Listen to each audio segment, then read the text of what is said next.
भाष्यकार श्री रामानुज स्वामी जी इतने अद्भुत रहे हैं। एक प्रसंग मैं जीवन का बताऊंगा कि गोपी आई, उन्होंने कहा कि मैंने सुना है कि आपके शिष्य लोग कहते हैं कि आप गोपी मतलब जो गाय दूध बेचती है, आप मोक्ष दे देते हैं। तो उन्होंने कहा कि चलो दे दिया। उन्होंने कहा नहीं नहीं, आप चिट्ठी लिख करके दीजिए कि मुझे मोक्ष मिल जाए। जिस गोपी ने भजन नहीं किया, जिस गोपी ने मंत्र दीक्षा का कोई विधि नहीं जानती थी, न पूजा जब तप नियम आचारा नहीं जानत कछुदास तुम्हारा बाबा तुलसी कहते, उस भाव की गोपी जो एकदम गोपी, आपको संतों की सभा में एक शब्द आती गोष्ठी। गोष्ठी मतलब होता है जहाँ गोपियां बैठी हो, यानी मूर्ख सारे बैठे हो।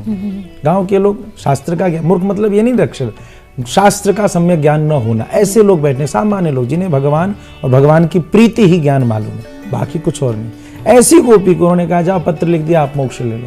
वो गोपी गई हैं, भगवान के अर्चक को दिया, ये पत्र की रामानुज स्वामी ने दिया है। और जैसे ही बालाजी को पत्र पढ़ाया गया, उस अर्चक के मन में संशय है, क्या पत्र से भी मोक्ष मिल सकता है जी?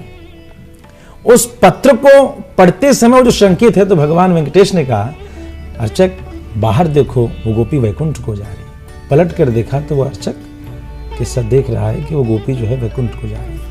तो आप ऐसे भाष्यकार रामानुज स्वामी जी हुए जिनके ऊपर भगवान ने संकल्प करके कहा कि जो भी आपकी परंपरा में दीक्षित होगा उसका इहलोक और परलोक दोनों लोकों में स्वतंत्रता रहेगी, आपकी कृपा से वह अवश्यमेव जाएगा।